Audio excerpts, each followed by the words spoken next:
Good morning, everyone, and welcome to Mobility Matters. I'm your host, Javier Betancourt, Executive Director of the Citizens Independent Transportation Trust, or CITT.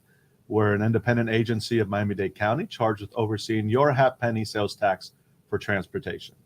With me today is an amazing guest, and thank you for being here, Grace Perdomo with Transit Alliance.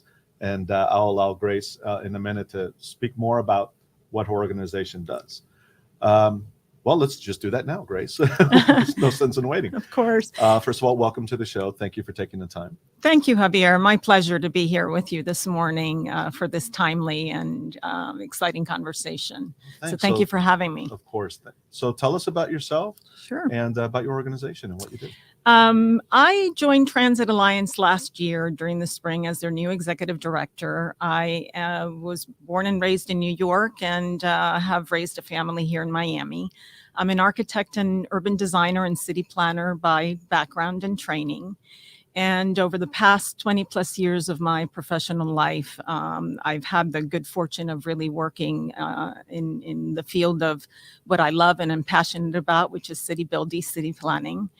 And in all my planning efforts, always the one element that keeps popping up, whether you're dealing with zoning, economic development, public space design, is transit and mobility. And the idea that transit and mobility is the one element that connects everything together, right? That connects people to place, but also people to opportunity. So the opportunity to be serving with Transit Alliance as their executive director is, again, something that I'm incredibly committed to. Transit Alliance is an organization that advocates for better access to public transit, walkability, and bikeability throughout our county. And we came into existence around 2015. A group of enraged citizens fought budget cuts to transit to the tune of $15+ million. And through advocacy, we're able to restore that budget cut, knowing that that was going to affect our most vulnerable neighborhoods and populations throughout the county.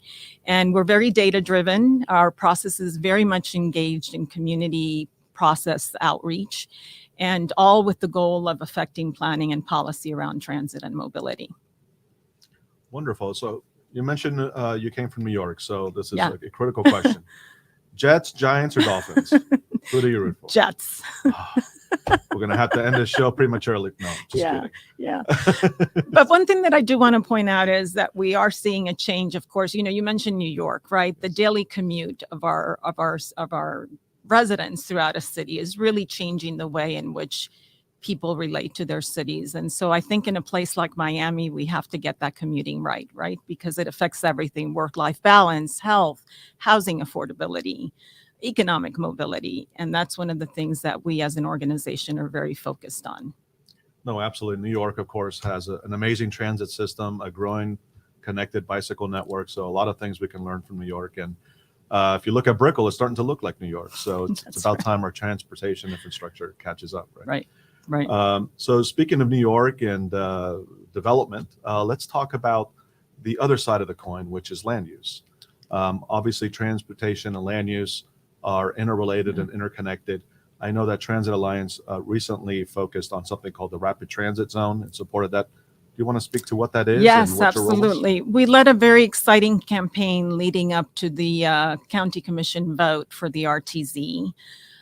Clearly, the relationship between land use and transit is critical, and we need to, as a city, move forward with understanding that land use can support our transit corridors, transit ridership, transit investment.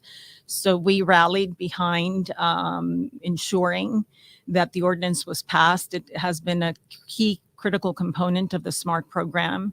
And we were able to build a coalition of over 20 partners that were representative of the business community, development community, riders, non-transit riders, to sign on to support that critical ordinance. So we're very excited that it passed and vote 8-3.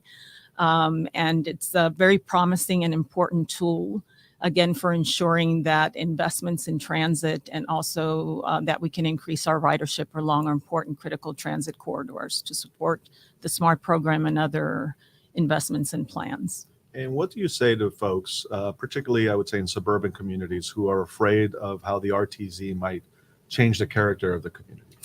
I don't think it's a matter of one size fits all. I think that there's a large education process related to understanding how density can be achieved and still be respectful of the character and the scale of communities. So I think that moving forward, we do have to bring along the community to understand the relationship, the important intersectionality between land use and transit, and also that density is not a bad word, but rather that it is really an important mechanism and tool to support, as I said, these transit investments that are critical to the way we move around in our city, and that it can be achieved in a variety of ways, that it's not just one blanket expression or form of density. Yeah. And in fact, if I understand the ordinance correctly, it actually allows the cities to kind of determine their own fate, right? They have a couple of years to put together a plan to meet the intent of the ordinance. Correct. Meanwhile, the ordinance really right now is focused on, I guess, unincorporated Miami-Dade County. Is that right? Correct. The communities will have 2 years to be able to come up with their own plans. And in turn, again, I think there's still much work to do, as you know, but it is most certainly a step in the right direction. And I think really a watershed moment for Miami in terms of being able to pass that ordinance and what it means for the future of our identified transit corridors. Wonderful. Yeah. Okay, so on to another initiative of Transit Alliances, and what you're probably best known for at this point is the Better Bus Network. Better Bus Network. Immediate prior guest, Director Cleckley, spoke about the Better Bus Network, what they're doing to implement it, and some of the challenges they're facing with respect to the labor shortage and whatnot. But this was really an initiative of Transit Alliances. As you want to talk about, again, for those who maybe didn't see the other show, what is the Better Bus Network? What was Transit Alliance's involvement? And what do you say to the department and to the county about its implementation? The Better Bus Network came around again in about 2015, following a series of successful campaigns that Transit Alliance led in terms of elevating the understanding of the importance of transit and mobility throughout the city. Found funding. The organization Transit Alliance found the funding, led one of the largest grassroots effort to redesign the bus network. As you may know, it's a network that had not seen any investment for the past 30 years, any new investment and improvements, and redesigned the network, delivered the project on time and on budget to improve bus service throughout the county. The modeling of the redesign included assessing the effort regarding two models of ridership versus coverage. And there were many conversations with the community of the benefits and trade-offs with both the ridership model and the coverage model. Currently, for us, the Better Bus Network is a priority to get our transportation system and transit and mobility improved throughout the county. We consider bus transit to be the backbone of our transit system throughout the county. And clearly, if you are a transit rider and rely on the bus today to get to work, to get to healthcare, to get to education, there's immense drawbacks, challenges to be able to do that on time. And also, given our current housing affordability, the cost burden of housing and transportation for our residents throughout Miami is at the tune of 60% of their income. It's one of the highest in the country. Right now, transportation cost burden for a household is at about 25%, and it should be anywhere between 12 to 15%. So it has an enormous impact, again, on housing affordability. We've been providing support and continue to lead with thoughts on innovation, thought leadership, and also some practical problem solving in terms of how we get that off the ground, and have had numerous conversations with Ulyss and his team on how we can make that happen. And conversations not only locally. Transit Alliance also sits at the table with national advocacy organizations that are also struggling with the same kind of problems in their communities, and trying to find ways in which we can work with the federal government, the FTA, to again, on the bus operator crises, improve conditions for our bus operator workers, increases in salary, promoting and ensuring safety, flexibility in scheduling, childcare, et cetera. So the problems are many, but I think, again, recruitment and workforce development needs to look at how we can improve those working conditions and try to, again, see how it can impact implementing it as quickly as possible. The original timeline was June of this year. We hope that within the next year we can certainly are relying on CABA and Director Cluckley and his team to be able to implement it in a timely fashion. And by the way, I have to give Transit Alliance a ton of credit. Thank you. When you first pursued the Better Bus Network, I think it was the Better Bus Project at the time. Yes. I think the prevailing wisdom was that it wasn't going to work, right? Right. The county had tried for decades to improve its bus system. It knew it needed to. Right. But time and time again, it would run into politics and it would fall apart, right? It's hard to change these things. Enter Transit Alliance. You had one of the most robust community engagement initiatives I have ever seen. You truly engaged with the community and did so in a very intelligent way, right? Using data and technology, which is great. So my hats off to Transit Alliance. If not for Transit Alliance, Better Bus Network would not have been approved. So thank you. Thank you. Again, it really proves the power of advocacy and also of grassroots involvement and really the power of meeting our riders where they are. As Director Cluckley pointed out, everyone becomes a transportation expert, and that is really the ideal way in which to make improvements in our transit and mobility when we can tackle the problems in a collective way. And also when we can lead the call by really pointing to what are the principles that we need to rely on to really evaluate mobility improvements and projects, but also to evaluate the type of investments that we want to see across our network. And I think it demonstrates as well that democracy works, right? Civic engagement works when applied correctly and with passion and with intelligence. So, don't give up on government, folks. It will do what you want it to do when you get involved, in a smart way. So let's move on from that for a second to bicycle pedestrian mobility. I know that's another area that you mentioned that the organization is involved in. So what are you doing in that area?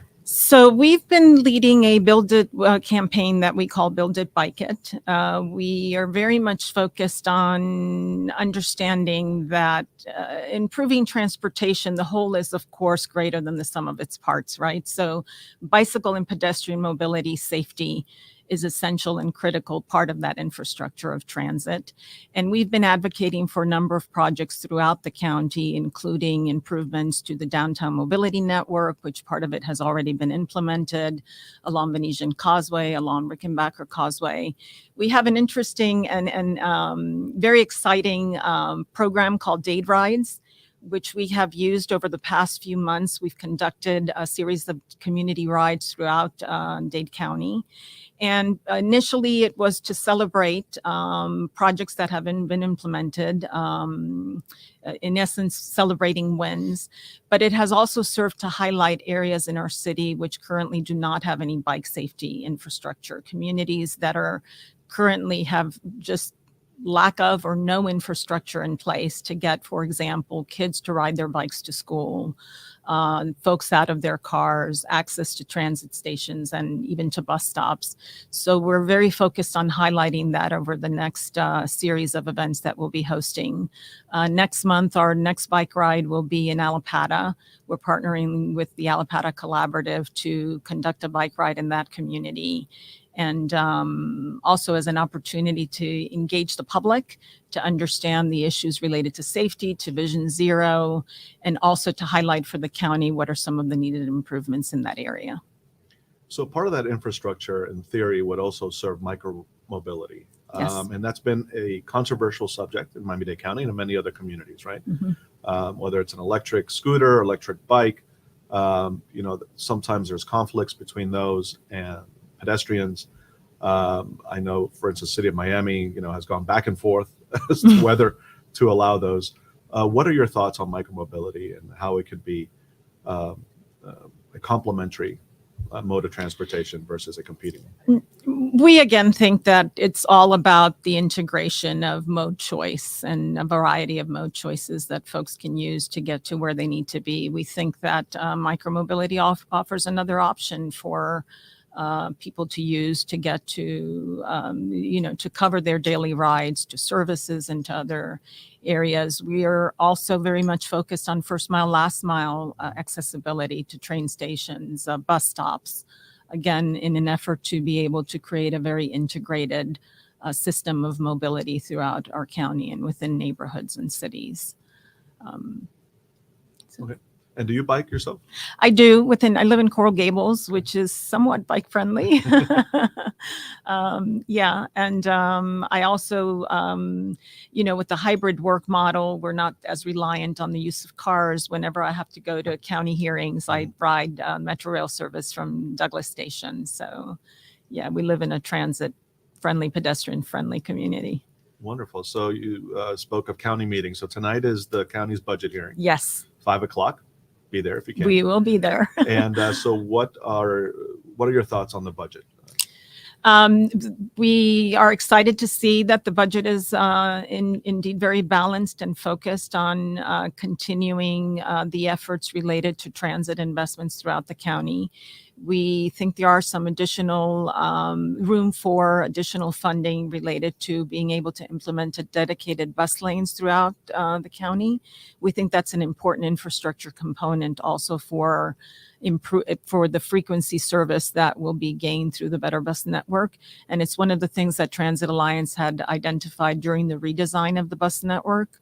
So we think that there's an opportunity to accelerate including that infrastructure improvement through the form of a quick build type pilot program, identifying certain high frequency corridors that can, again, deliver improvements on frequency and time for our riders.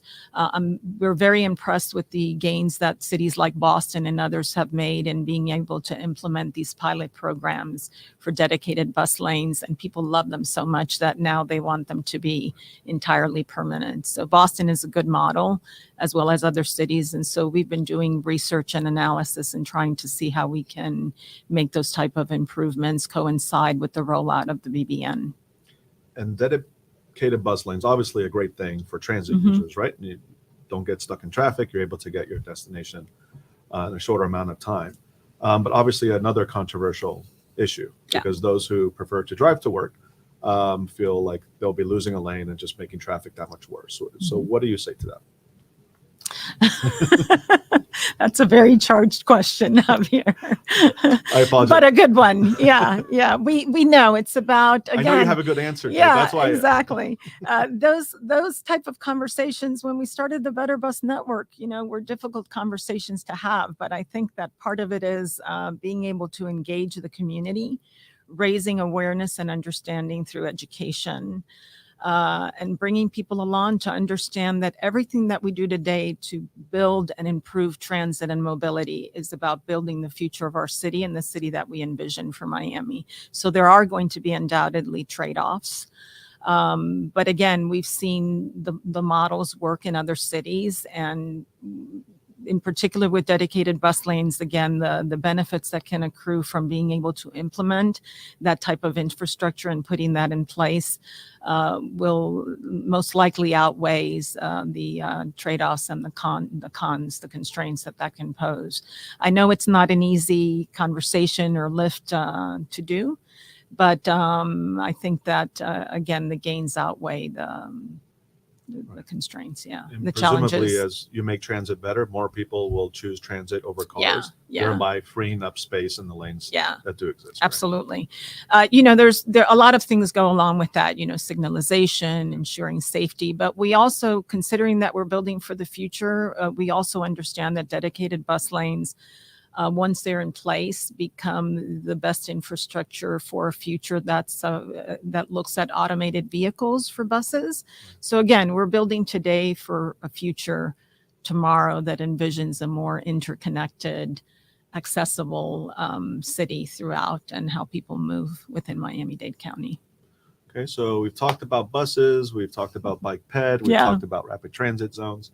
What else are you engaged in that you'd like to speak about? So Transit Alliance this past year has spent some time developing what we call our mobility blueprint. It basically outlines the programs, campaigns, and efforts that we will be focused on over the past 5 years. We've also been very much focused on analysis and data that supports 4 key pillars that we think should guide all mobility decisions and also be used to measure mobility investments. And these 4 pillars basically focus on the following: that it takes transit, for example, for economic mobility. It takes transit for health justice. It takes transit to really reach our climate action goals for 2030, and also to address our housing affordability crises. And the data that we've collected is impressive. For every $1 of investment in transit, there's, this is a known metric, $4 to $5 of return to the economy. And every year that we delay in making these infrastructure improvements to improve transit throughout our city translate to societal costs that have an impact. The longer we take to be able to increase transit ridership, it has an impact on our 2030 climate action goals, but even more so on the economic mobility of our community. So when we talk about Opportunity Miami and what we envision the Miami of the future, we have to consider that it really needs to be about improving transit overall for our residents and our population, and how the impact that has on everything else in our community. Build It, Bike It will continue to be a central focus of our efforts and our campaigns. We also think that with regards to the SMART plan, there's an opportunity to look at an evaluation, not more planning necessarily, but an evaluation that looks at equitable access and what we call ETOD, equitable transit-oriented development. We've been partnering with the Center for Neighborhood Technology in Chicago to look at opportunities in which we can do that sort of evaluation for the SMART program, and especially in light of federal funding that is all tied to be able to create investments that do provide equitable access to communities that are most in need for those type of transit investments. So we'll continue to tackle that part of the SMART program, SMART plan efforts. Okay, wonderful. And for those who are watching and are interested in mobility and transportation and want to become more involved, are there opportunities to become involved Absolutely. with the Transit Alliance? And yes, how do they go about we that? have a series of chapters, members that were very engaged during the redesign of the Better Bus Network, and continue to be engaged in a number of our efforts. We also have a Riders Council that has a representative from each of the 13 county districts, and we're looking to add to that council more members. So stay tuned to a call for members for our Riders Council coming up through our newsletter. If you haven't subscribed yet, please subscribe to our newsletter. We post every other week information on our campaigns, on our efforts, calls to action, which have proven to be incredibly successful. Just through follow us on social media, Facebook, Instagram, we cover it all. And please join us during one of our date rides that we are promoting. October 15th is the next one, as I mentioned earlier. Dade rides, are those police escorted, or? We did have police escort in South Dade, which was very helpful. Yeah. We again were joined by some of our commissioners, community organizations, nonprofits also joined us during that Dade ride, and we'll continue again to really look forward to engaging everyone to join us during those fun events. Wonderful. Okay, so we know you're a Jets fan, and I forgive you for that. So Yankees, Mets, or Marlins? None of the above. None of the above. Not a baseball fan. No. Great. So you still have family in New York? I do. I travel often, but now my kids are kind of spread out, and that's another reason for me to be involved with Transit Alliance. I say this in a selfish way, but as a mom, and we talk a lot about brain drain. My kids one is right now in Barcelona. I have another son in Ann Arbor. And they often talk about if they come back to Miami, they don't want to have to drive. They would love to be able to ride public transit. And I know a lot of folks feel that way as well. So, yeah. I can understand that. I left Miami for DC to go to school, and never thought I'd come back. Great place. Great place for transit as well, and Right. increasingly also for bike, getting around by bike. And when I came back, I said, okay, I'll come back to Miami, but I have to do something to improve the situation here, which is why I became an urban planner and why I do what I do. So Right. A lot of passionate people like you and I out there looking to make a change and Absolutely. Have an opportunity with your organization to do so. So again, Yes. thank you for what you do. Thank you. Thank you for having me. This has course. been an exciting conversation. And again, we're very encouraged by what's happening on the ground and your commitment to transit and mobility, as well as that of the county and Director Cleckley. So we look forward to continuing to work with all of you to improve transit throughout our city. Wonderful. And I'll see you at tonight's budget hearing. Bring Yes. your pillow. It's Yes. probably going to be a late one. It will be. Thank Okay. you, Javier. Thanks again, Grace. Thank you, Transit Alliance, for everything you do. Folks, that's it for today's show. Please tune in a couple of weeks at 10 a.m. on Thursday for our next set of guests. Thank you.